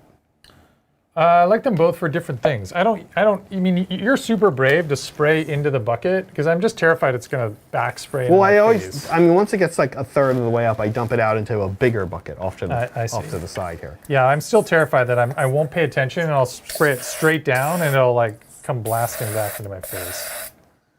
So whenever I'll dump into the bucket, but then I spray into the pot. If that makes sense? It does make sense. My Sotar is still acting, it's like acting a little goofy here. Oh, I think I know what it is. It's not tight enough. Yeah. If you ever get like, the Sotar does this thing where if the threads aren't tightened enough, it'll like spray stuff out the top. It'll like blast out the top. But it will still like mostly work. Yeah, it's kind of funky. Let me make sure I've got this. You guys can actually see stuff blasting out the top. Yeah, then this next week this will be our first time playing Aeronautica on stream over on Tabletop Titans with this terrain. And then if you really enjoy that, we're actually planning to do another game the following Monday. The following Monday. So this is the 18th, right? That my like sense of how days and dates works. Only like. Well, you said the first one was Monday was the 11th. Yes, plus 7 is 8. You're right. So the 18th, on the 18th, it'll be me, Brett, and Bridger. Yes. And we're gonna play the new factions. With the new factions. With the new factions that we will have painted up on Friday. Right. So that'll be super exciting. We'll get to see how the Space Marines and the Eldar perform. Yeah, and I hope moving forward we can get a couple other games in because we want to see some of the other combinations and some of the funkier missions. I think on that Monday with Bridger, we're going to do another dogfight to start out. Yeah. Take a quick little break and then move into, I think, a troop landing. Some kind of objective-based mission. Because that's very thematic for the Space Marines. Right, but Brett printed out all this terrain. There's one piece you haven't seen, which we haven't painted yet. Oh, yeah. Which is that he painted up 3 little webway portals. So I'll zoom in on you. Yeah, we'll zoom in here. He painted up these 3 little guys. So when I paint my Simhan Aeronautica fleet, I'm going to paint these guys up real quick to match my Simhan. And so what we'll do is some kind of Eldar, either garrison. There's a garrison mission where you're like picking troops up. Right. I think that's like perfect. We're just picking guys up that are coming in out of the webway, and these like Ultramarines are pestering us, right? And troop extraction or dropping off would be super thematic for Space Marines as well. Yeah. That's what they're all about, is like getting their boots on the ground. Now, okay, back to what we're doing. I will show you guys where I'm at as Brett is oh, that's looking good. As Brett is doing his adventure. It's like it looks like a little popsicle stick. Oh, so is the goal to make it glass? I don't know. I feel like radar domes are always white whenever I see them. I see. So I'm doing a white thing. Maybe it's going to stand out too much and look bad. I'm not sure. It could. I didn't really think this through. Well, keep in mind, so we do need to hit it with a non-oil blast. Okay. So maybe it'll tint down a little bit. Tint it down. Okay. The other option, though.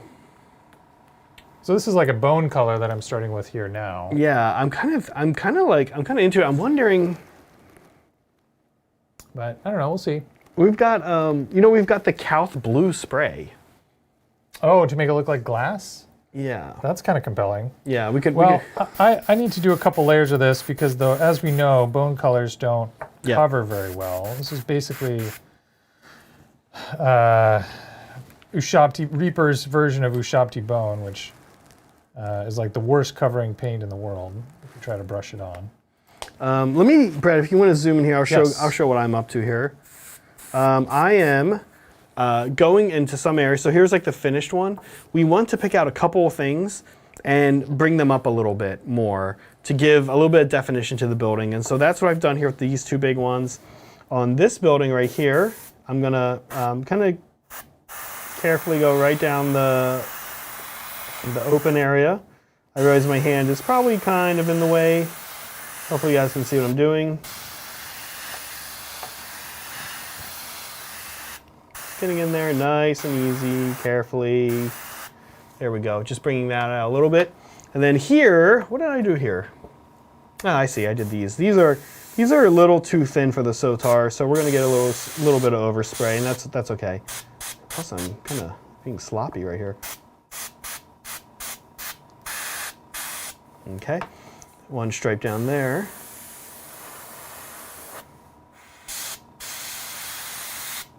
And one stripe right down here. So just a couple little things that just like pop, just make something pop out a little bit. Yeah. Boom, boom, boom. This guy, I haven't painted one of these yet, but they're so simplistic. I don't. Oh, you know what? There's not a lot of options there. We're gonna do these little legs.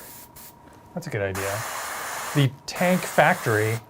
Can you imagine tanks? I think some of these buildings, they look familiar to me from like, maybe they're in Dawn of War. That sort of looks to me like the building that the Imperial Guard tanks come out of in the original Dawn of War video. Cool, can't wait to bomb it.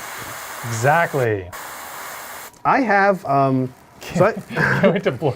Zach, that's like your classic, whenever somebody shows you some model from an army that's like a classic enemy of your chosen faction, you're like, nice model, I can't wait to kill it. I can't wait to shoot it with a bunch of pulse rifles. Yeah, cool, can't wait to... Nice model, I can't wait to stab it with a bunch of shining spears. I know, our friend Andrew's getting into AOS and he's painting up some Lumineth and I'm just like, cool, can't wait to trample those. Some Ogors. Cool, yep. Yeah, I have all the Aeronautica fleets and I want to have all the Aeronautica fleets and I'm going to keep up with all of them because honestly, it really plays like a board game. And I've got a couple of friends that I play with who aren't 40K players.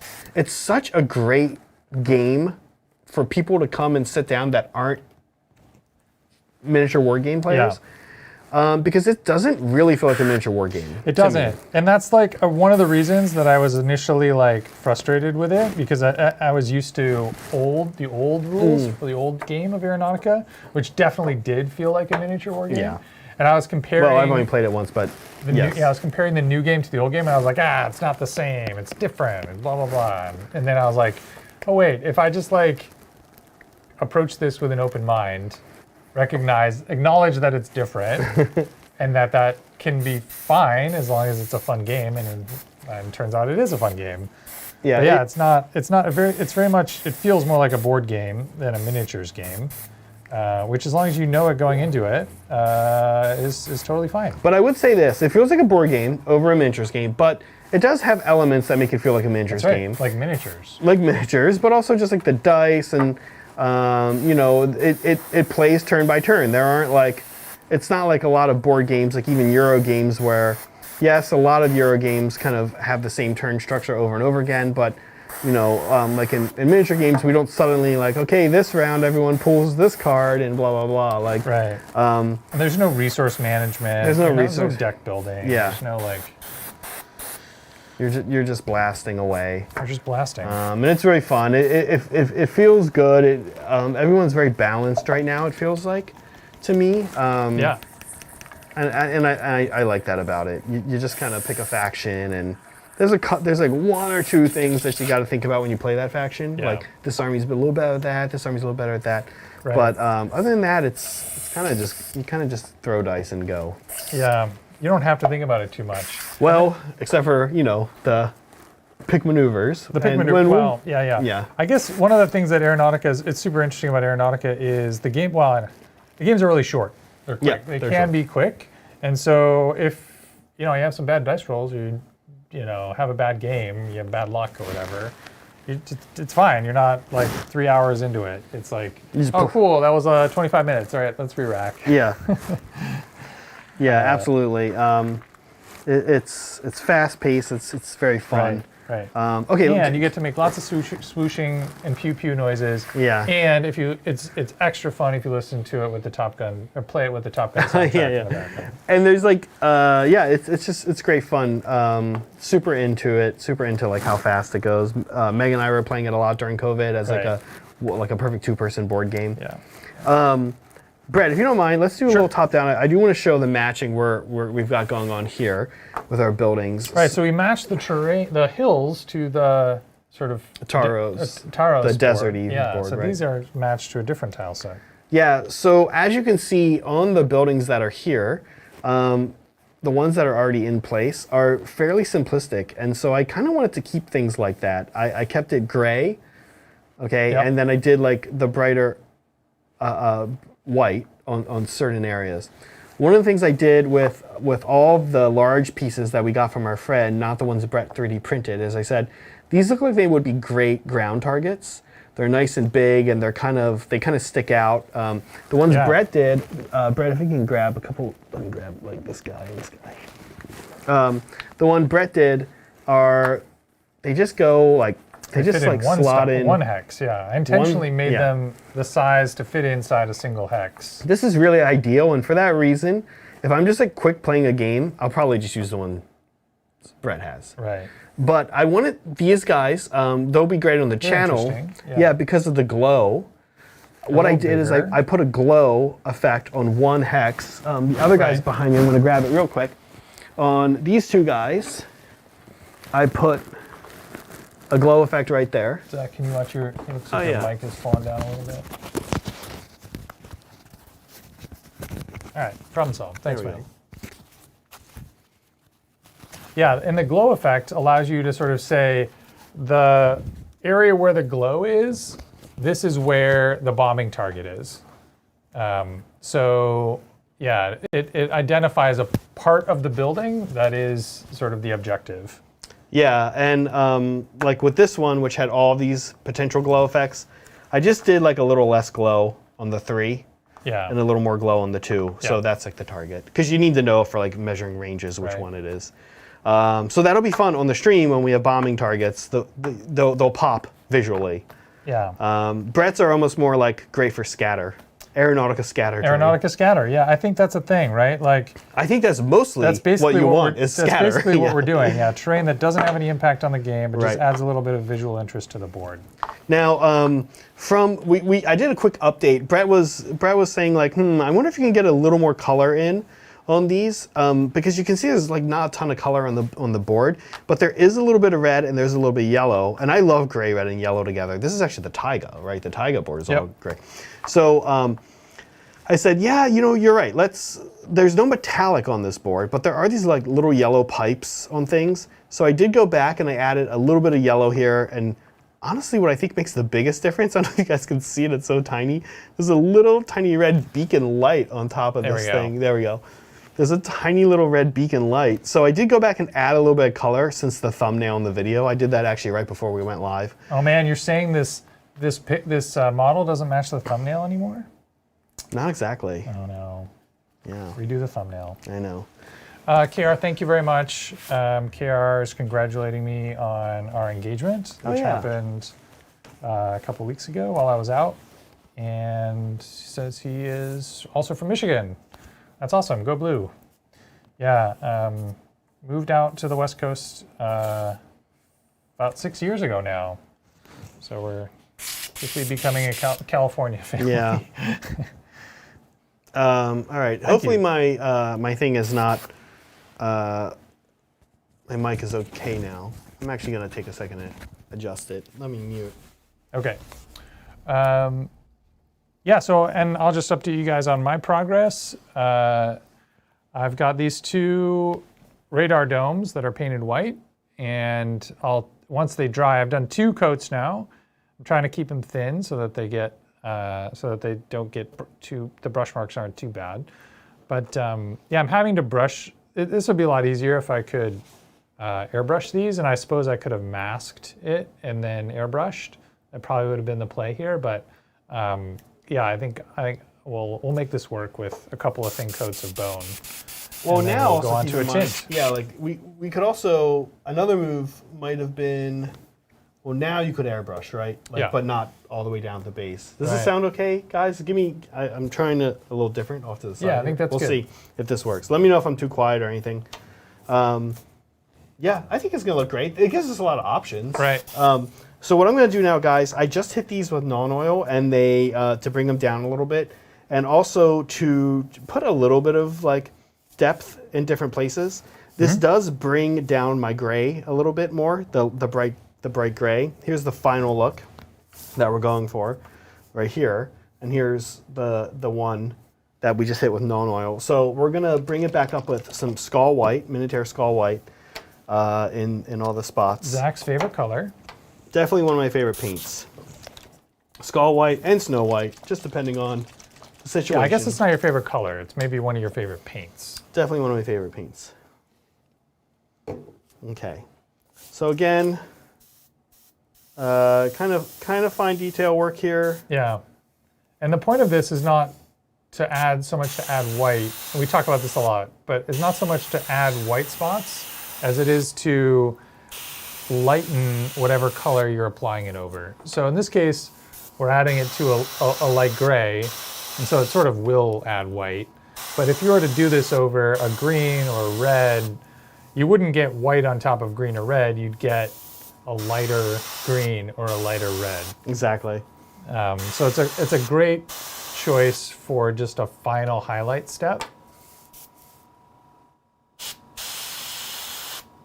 Yeah, and you guys can see one trick I do for aiming a fine airbrush like this is I kind of carefully check where I am with a little blast. Yeah. I also like to move whenever I can move the thing and not my hand. You get that's a great tip.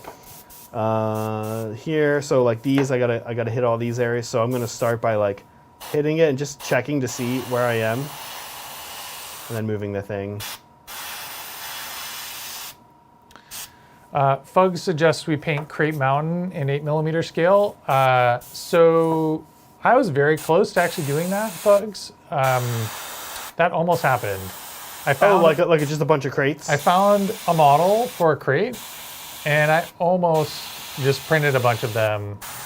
They'd have been so tiny. They would have been so tiny. That was part of the problem. Is the crate model itself was like the size of the buildings that we were gonna make, even in 8mm scale.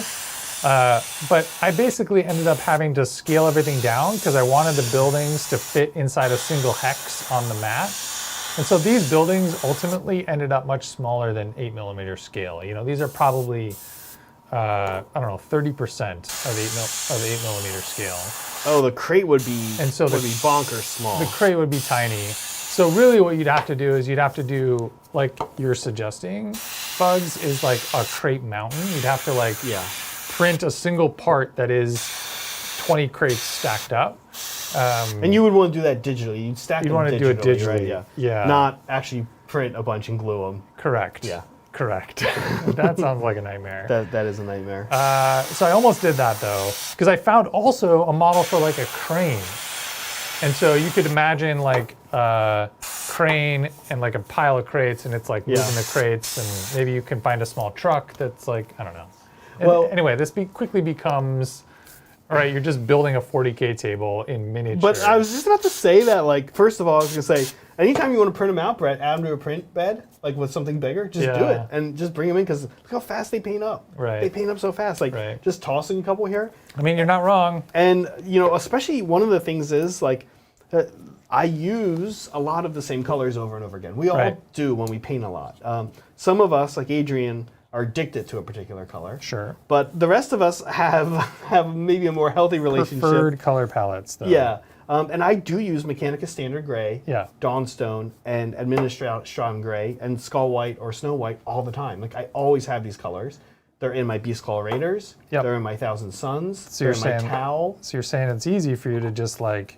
Yeah, just like, these buildings off to the side. I've already got it in my airbrush. I'll just do these other things. I go through these same colors, except for Dawnstone with my Beast Claw Raider bases. Yep. So it's just like, just do a quick Dawnstone one. Yeah, absolutely. So like when you do that, you can just like grab some terrain, and like Aeronautica terrain, it's so inconsequential. Yeah. That's just like, cool, let me just like do this. But what I was gonna say is I really love the idea of like you and I playing an Aeronautica game that's like so obnoxious because there's just terrain everywhere. We're constantly having to like push stuff and just knock stuff off to the side. That would be like great on stream to watch. Just like, okay, he's gonna move here. Let me just move all this stuff out of the way. Every time you want to move your models, you have to like rearrange all the terrain. They're not even trees, they're like buildings. Yeah. Yeah. Acrylates asks, what compressors and airbrushes do you use? So there's a link in the video description to the compressor and airbrush that we recommend for beginners, which is the Badger Patriot 105. Zach is using a Sotar 2020 right now because it has a much smaller, comes out of the box with a much smaller needle. You can get smaller needles for the Badger paint, the airbrushes, but the Sotar sort of comes with that and is meant for much more fine detail work. So yeah, those are our sort of two mainstays. Is we use a Badger Patriot, which we have right here, and a Sotar for detail work. But the Iwata Eclipse is also very comparable to the Badger Patriot. We have a couple friends who Adrian uses that, our friend Andrew uses that, and get really good results with it. I think they're widely considered to be, very comparable in terms of performance and reliability, etc. So these little guys, I'm going to call done for now because I'm not going to add yellow or red to them. Yeah, I'm not going to add yellow or red to these guys. I haven't previously painted one of these up. What I want to add to these guys, I'm going to bring in tomorrow as a decal of a number. Oh, and that would be so great. I'm just going to put like a big 2 on top of this one and like a 4 on top of this one. Yeah, a decal will add so much to that. Yeah, so decals on them. So they're done. They're cute little buildings, not a lot of detail, but you put them on board, you fly a bunch of planes around them, you bomb them, super fun.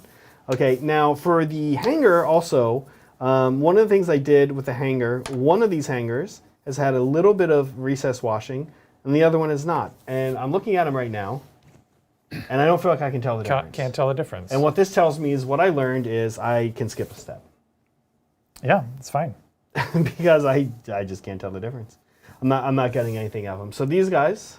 Do you think? Did you do any edge highlighting there? You didn't, right? I haven't done any edge highlighting. Yeah, I think that's probably fine. I might though. I don't dislike the idea. So thinking on that. Now the bigger buildings, or this one here that Brett printed. What I'm going to do is that's the spaceport side. The spaceport, sorry. Yeah. So with the spaceport, what I'm going to do real quick is I'm going to knock. He's got these kind of like ridges sticking out, and what I'm going to do real quick with the side of a brush. Averland Sunset. Yeah. Is just go down these real quick. And I almost am okay if they look a little messy, but they're not going to. Well, actually, they probably look super messy if we got like an insane, if we shrunk ourselves down and went there, they'd look like an awful paint job, but we're never going to tell. So I'm just going to hit them with the side of the brush because they're raised up so nice and high there. And then the top as well, like that. Let me zoom in on you a little bit. So just hitting it with the side of a brush. That looks great. And then one of my favorite. I love that. Yeah, one of my favorite GW washes. I don't get to use it enough. I love this on bone and ivory and white for particular looks. Is their yellow wash, Cassandora yellow. So I'm gonna then take a little bit of this, and I'm not gonna go all the way up. I'm gonna kind of start down, and it's a pretty subtle effect. Not where I want it to be, so I'm going to soak that up. Sorry, that was me with a paintbrush in my mouth talking. So just to give it a little bit of depth, although again, it's not a lot of benefit to doing that really. It doesn't really pop that look. Like we can't be like, oh cool, it's like shaded awesomely at this scale. And then I do want to hit the. I do want to hit the little light real quick. This is the finishing detail right here. Brings it all together. That just a little bit of red. somehow for me it kind of does. Yeah. I feel like what about over the doors and stuff? There's is that a little light over the roll up door there? The door. That little roll up door right there. Is there a little light right there? Oh yeah, I could. I don't know what that thing is. Yeah. There you go. I hit one here too. Very cute.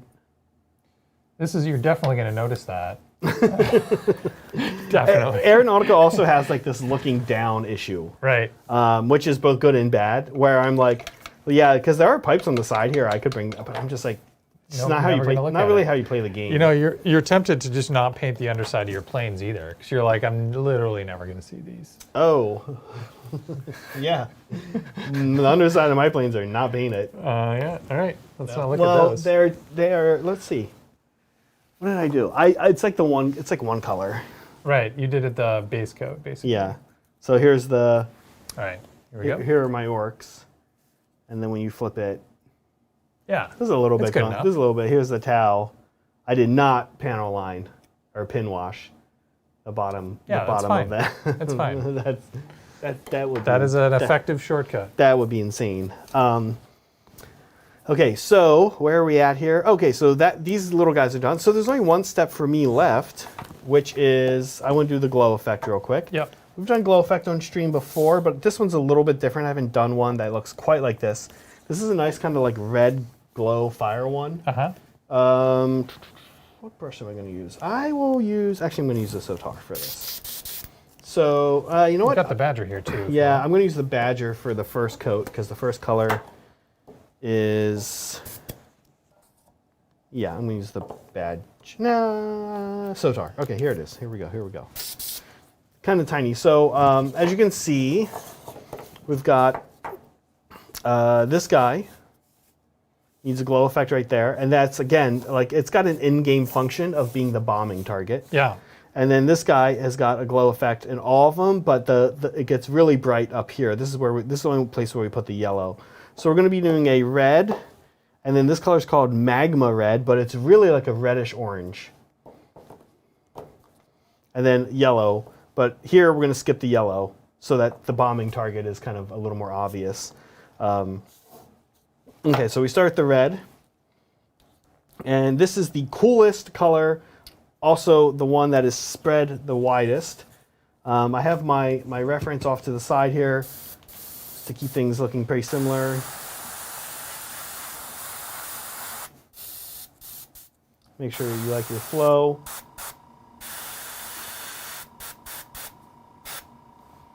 Okay, that's and great. For here, I did a little bit on the side onto the yellow.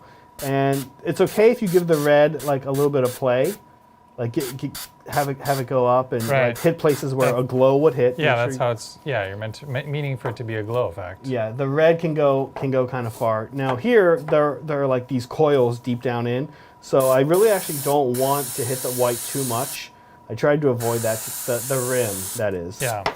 I kind of am imagining like some kind of power generating coil thing. I will say that these buildings that we got from our friend, not actually aggressively Imperial looking. Right, I know. But that's okay. There's a lot of different Imperial worlds, and every now and then maybe one of them Gothic, yeah, is not quite as Gothic as the general Imperial look. Maybe this is a Tau technology planet, and that's why the Tau are going to bomb it, because they're like, oh no, we found out the Imperials are coming to visit you guys.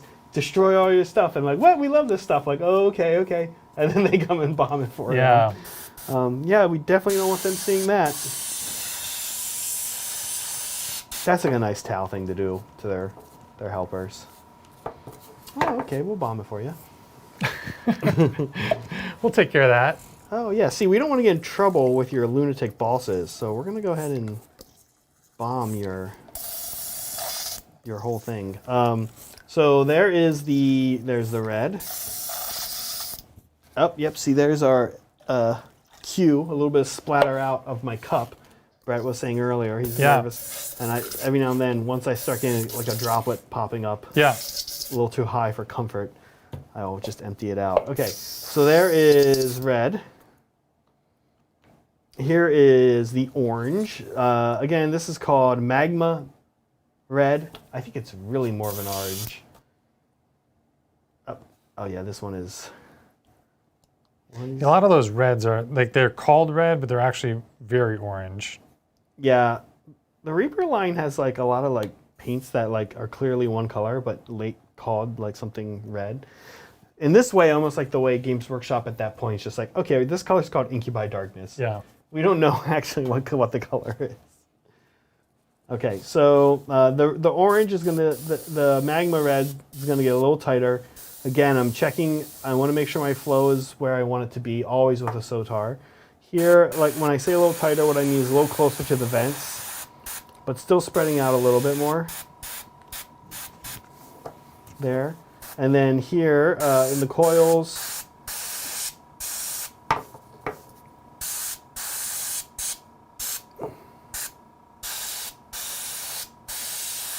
like that. Glow effect is nice because we're talking about adding color to these kind of big drab gray models. Glow effect is nice because it's a way that does that. Honestly, that's sort of like cheating. Anytime you just get to airbrush like randomly on a model, Yeah. it's basically Free. cheating. It's like free visual interest. Yeah, exactly. That's why I like airbrushing or glow effect when I can, and that's why I like stencils and decals when I can, because stencils can be a bit of a pain in the butt, but decals and glow effect. Okay, last but not least is we want to hit it with the yellow, which is really kind of what makes it look like it's a glow. So this is Reaper Candlelight Yellow. And this one is coming out of the pot, which is great.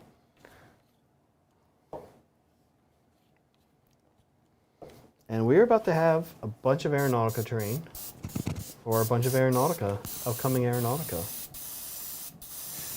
Yeah, the yellow as a highlight to the red or orange is a really nice sort of finishing touch.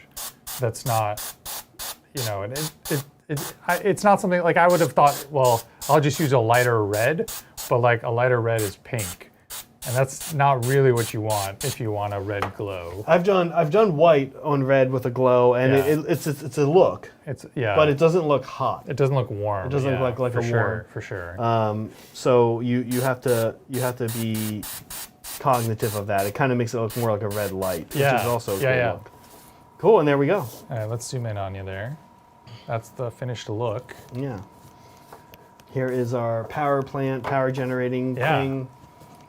So we've got some bombing targets. We've got some scatter. Do you want to give me a hand with these radar domes? Yeah, what do you think? I'll show where we're at. I can give these to you. They're just painted white, so we have to figure out.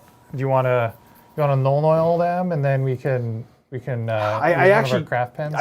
Yeah, I think that might be the move. I like the let's not do glass. Yeah, I agree. I like the white. I think they're going to look good on the board. They're going to pop out a little bit more this way. So we're going to carefully use non-oil. Okay. And actually, this brings a trick to mind here that we've kind of done before with a spray bottle. Yeah. Which is not much of a trick. We're just going to dilute our non-oil down a little bit. Yeah. Because we really don't want to add a lot of tint. We're just trying to get a little bit in the recesses. Like depth. Right. I guess is like the phrase. So what I'm going to do is make sure this is coming out nice and clean. Should we use the Badger? This doesn't matter for a wash. Yeah. Really, I'm gonna make sure this is coming out nice and clean, and then I'm gonna just. Well, I'm gonna do one then. Okay, so I'm gonna do about. I want to make sure we have. Let's see, because we're gonna do a little. We're gonna dilute it a little bit. Okay. So let's share it. Okay. Oh, that's too much. That's fine. That's too much non-oil. Otherwise, we might get like a different recipe. I know I always say like that's never a big deal, but. Manadork Paints asks, do you guys play Aeronautica? I love it. Such a fun game. I suppose you do since you're painting stuff for it. Yes, we do. We talked about it earlier. We both paint and play and have for a while. I got started. I was saying earlier I got started with the original Aeronautica in the mid 2000s, and Zach has picked up some of the new models more recently. But yeah, we both play and enjoy the new game and the old game for that matter. This is our first time trying terrain for it though. Like we were saying earlier, like the terrain is not required to play this game by any stretch. You want to do it? No, you can do it since you've got it all set up. But yeah, this is our first time sort of kicking around the idea of making terrain for a game that doesn't require it. Yeah. But yeah, it's we're excited to play some more games and get to use some of this terrain. Now, I will say that we like to be GW positive here, as always, but I will say one thing that is a little annoying is that they have these ground asset boxes. Oh, yeah. But all the missions require 3 targets. Right. Like 3 bombing targets or 3.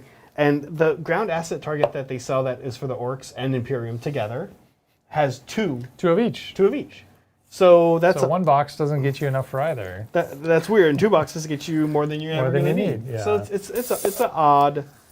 It's not great. So I do think you just kind of scratch your head a little bit. It does. I do think you're you're going to want to go and get like You're going to want to hunt out 3D printed stuff for Aeronautica. I think it's perfect for this. You know, and for with 3D printed stuff, you can have, if you have 3 bombing targets, you can have 1 airplane hangar, 1 radar dome, 1 factory, 1 star. You know, you can like pick and choose. They don't have to be 3 of the same building. You can have 3 distinct buildings.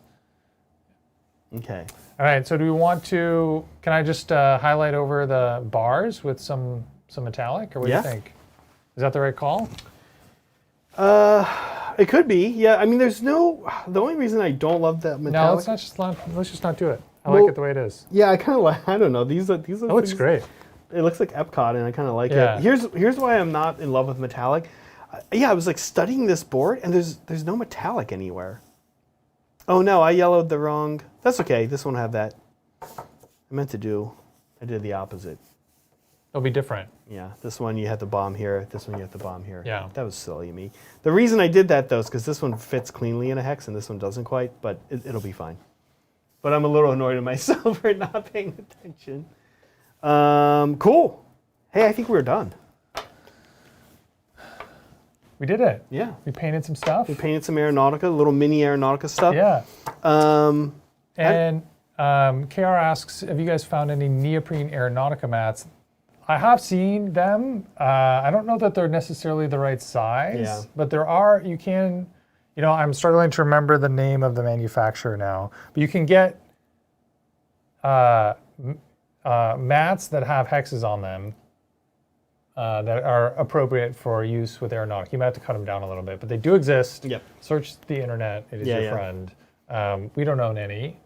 I own one, but it's I think it's like 4x4. It's hexed. Yeah, it's hexed. Yeah, that was one of the chief complaints, is because GW actually says in the game book, in the rule book, that like the ideal size for a mat is 4x4, but then all the mats that they give you are 3x3. No, they say 3x3. They do say 3x3. Okay. In new Aeronautica, it says 3x3. Yeah. Right.